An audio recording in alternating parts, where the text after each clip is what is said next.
This is Kuala Lumpur. Today I'm going to show you what you need to know before you get here, once you arrive, and I'm going to show you a secret experience that I really enjoy that not a lot of people know about. If you're coming to Kuala Lumpur for the first time, this video is going to save you a lot of stress and maybe even some money. Stay tuned, watch the whole video, and stick until the end. Okay, first things first, let's talk about where you should stay. So this is something you got to do before you even get here.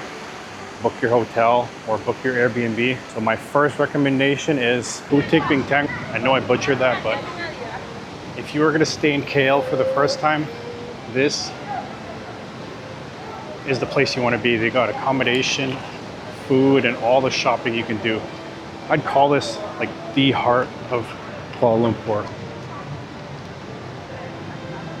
It is a nice area to stay for the first time. Now my second recommendation is here around Surya KLCC or around KLCC Park, and that is because KLCC has the nicest skyline. So wherever you stay here, you have beautiful views of tall buildings. It feels super luxurious, super premium, and it's super clean. You could stay at places like the Four Seasons, the Hilton, or there are still budget options around here that you can find on Airbnb or even hotels. If you want to stay in an iconic area of KL, stay here. Third place I recommend staying is around Chinatown area. So it's a little more affordable there. You can get really good food. It's also an older part of Kuala Lumpur, so there's a lot of history there, a lot of old markets, old buildings. So if you like taking pictures or you want old traditional vibes, then I recommend that area. It is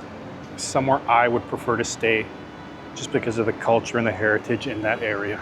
Okay, now that we've got the location down, let's talk about how to pay for things here. Almost anywhere you go, you can use a card, credit card, debit card. Visa and MasterCard are accepted anywhere, and a lot of places accept Amex as well. So you can pay with pretty much anything you would normally pay with at almost any restaurant, shopping area. The only time you're gonna need cash is if you're reloading a transit card or if you're going to a market. It is a good idea to keep some cash on you just in case you go to a street food stall or a local market and you wanna get something to eat or you wanna get a souvenir. Sometimes they only accept cash there. My rule of thumb is I carry enough cash to last me maybe a day. You don't need to have enough for a week because you can get by with just paying with your card. Most ATMs have a similar conversion fee. Now the next step is to get connected. Get internet so you can use your maps, you can text, you can call, and this is how you do it. You have two options that you can set up. You can either get an eSIM or you can get a SIM. So what I usually do is I get a very cheap eSIM, maybe 1 gigabyte, and that is just to get me from the airport to downtown to my apartment, and that's it. I don't need anything more than that, so I can set that up before I land in the country. The second SIM I get is a regular SIM, physical SIM. I go into a store that is not at the airport, so at a mall or something or a separate shop, and I buy a SIM there. So here I use Celcom. I find that it's the best. I've just used Celcom and it's very affordable. So it was about 50 ringgit for me for unlimited data for the month. It is very important to get your data sorted out before you land because obviously at the airport it's a lot more expensive and the airport is quite a bit far from the center of the city. So you want to be able to navigate all the way in. Now let's talk about some rookie mistakes that people make their first time in Kuala Lumpur. So mistake number one, staying too far from a train station. Stay by public transport, stay by a metro, stay as close as you can to a station, and it'll make your trip so much nicer. Not having to book a car every time or walk a long distance to get to the public transport. Stay close to a metro, no matter where you are, and you'll have a much better experience traveling. My recommendation for lines to stay on in Kuala Lumpur is the Red Line. The Red Line is where all the main tourist attractions are. The second mistake is thinking you'll be able to walk everywhere. So Kuala Lumpur is a massive city. You could see on the map, it spreads out really far. And most of the time here, it is way too hot to walk anywhere, or the sidewalks are not that great. It is just better to take public transport or a grab car. Now, the third mistake is not planning around traffic. So the traffic here is some of the worst I've seen, I'll be honest. It is seriously brutal. Malaysia and Kuala Lumpur especially is a seriously car-heavy city. So you will see bikes, but they're mostly for food transport or small package transport. You're mostly just gonna see cars. So this is not even a busy time of day. It's maybe 3 p.m. and I'm not in the center at all, but there's still a lot of cars on the road. I heard a stat. I'll put the stat up here. It's something like for every new person born, there's like 2 cars added in Malaysia. So a lot of cars. And I'm guessing the government in the past used to push heavy car usage in Kuala Lumpur and in Malaysia. So that's why I like the public transport so much better, because they have a lot of trains. You can go anywhere with the metro. There's a lot of lines and they have a lot of stops, and they're not that busy either. So they're great for tourists. I would not recommend renting a car here unless you want to visit different cities and go to more remote areas. But even with that, you can easily take a high-speed train to most places. So public transport is very nice here. That's everything I wanted to talk about before you land. Now let's talk about what you need to know after you land. And once you land, you're going to need to get from the airport to the city center or wherever you're staying. Okay, your first option is to take the KLIA Express train. I'm at KL Central right now. I'm going to take the express train all the way to the airport. It's like one straight shot. I think it's about 45, 50 minutes to get there. And it costs about 55 ringgit as of, what is it right now, March 2026. So this is the station. I'm going to KLIA Express, straight to the airport. I'm going towards the train now. It's just over there. You just have to follow the purple signs and you will get to it. These are the signs you have to follow. It says you can also do a flight check in there, which is pretty cool. It looks like this is where you buy the tickets. The kiosks here. I'll show you how you do it. Okay, buy ticket. I think I'm going to Terminal 1. Let me just check. Yeah, so I'm going to Terminal 1. There we go. Proceed. Yeah, it is 55 ringgit to get there. Okay, there we go. That's my ticket. That is the next departure, so let's go. That's what the ticket looks like. I think you just scan the barcode. And there we go, it's as easy as that. We just checked in. Let us go to the platforms now. Oh, it's 28 minutes. It's actually a lot faster than I thought. Well, it looks like I just missed it. The next train was at 8:40 and it's just 8:40 right now. But this is what the platform looks like. KLIA Express.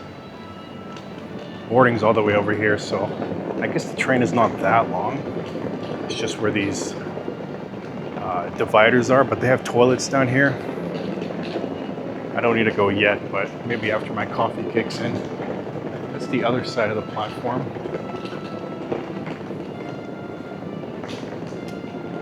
But yeah, so it's pretty easy to use. I just paid with my card, but I noticed you can pay at the check-in kiosk too. You just tap on the gate and then it will let you go through with your Visa or MasterCard. But it just said 17 minutes.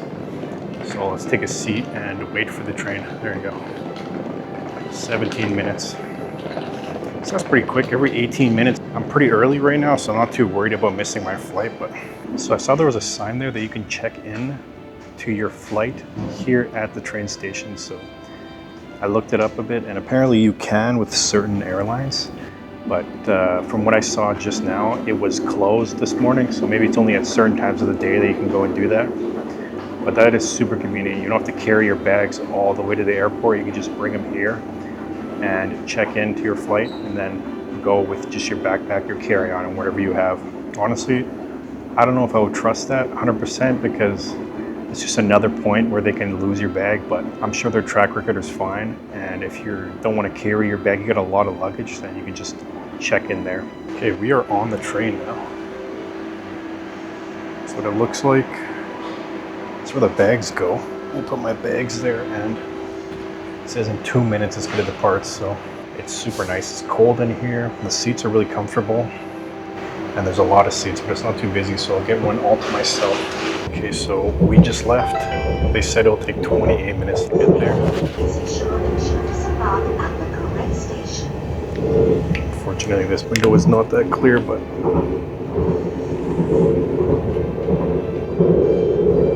we are on our way. Now, your second best option is Grab.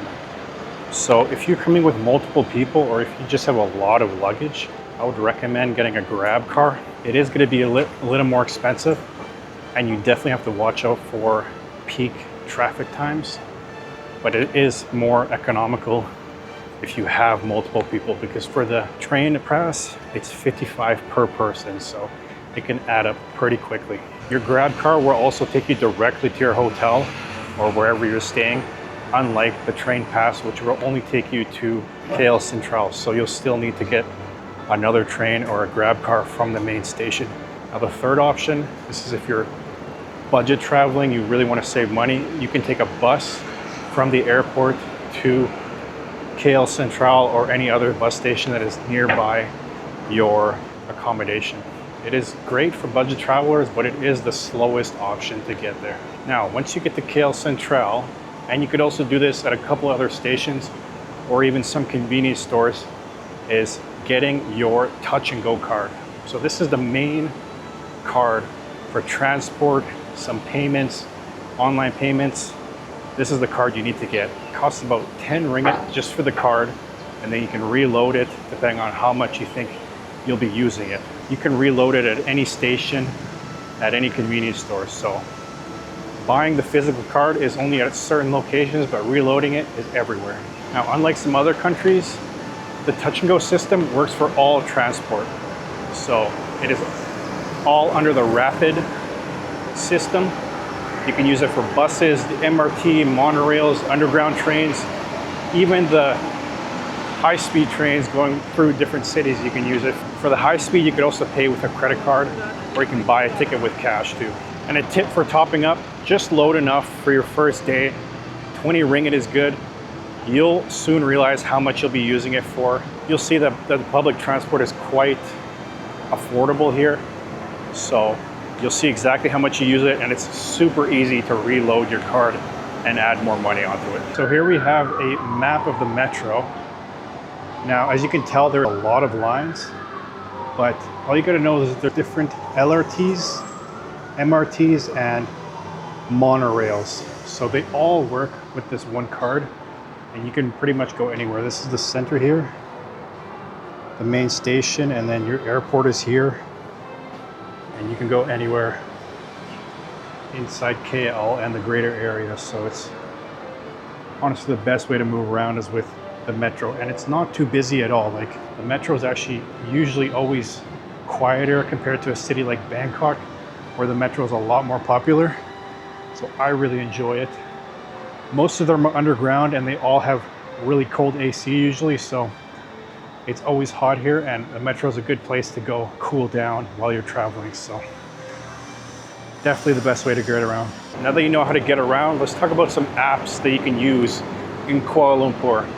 So the biggest app that I recommend, and you would know this app if you've been to Southeast Asia before, and that is Grab. So Grab can do a lot of things in Malaysia. You can get transport, you can get food, and it's the easiest way to move around. It's not the cheapest, but it's the easiest way.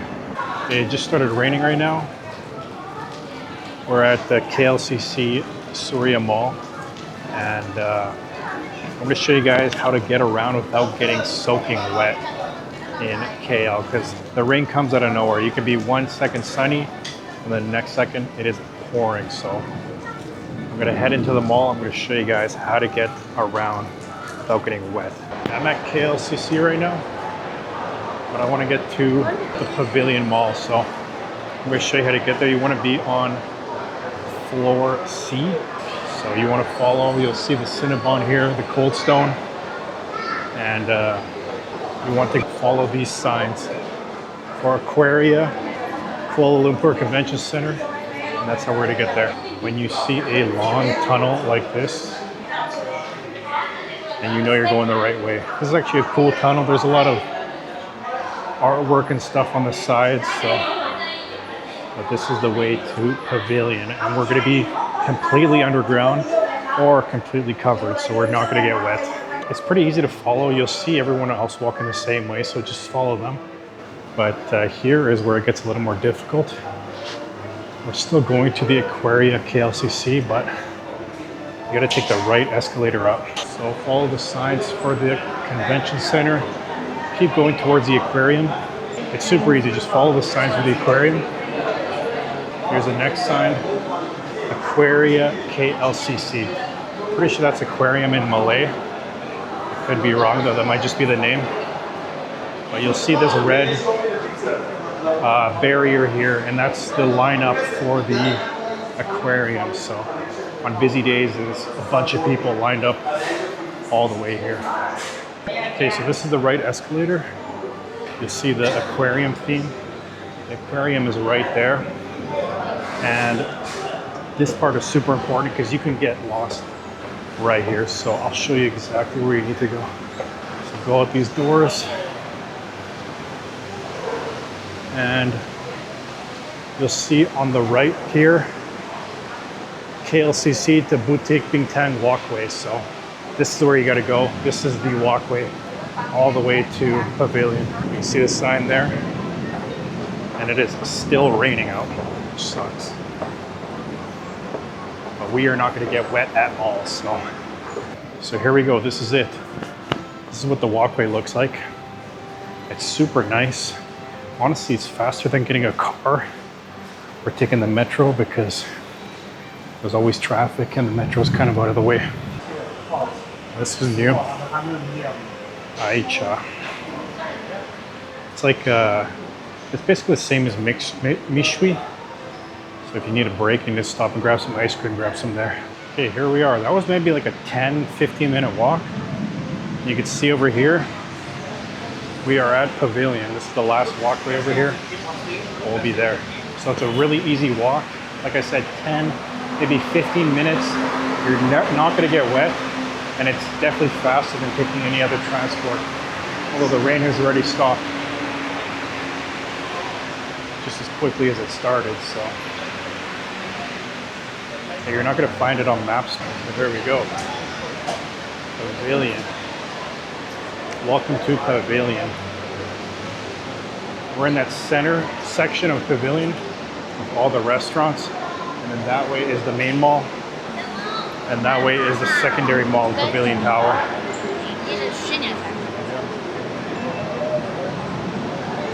Super busy today though.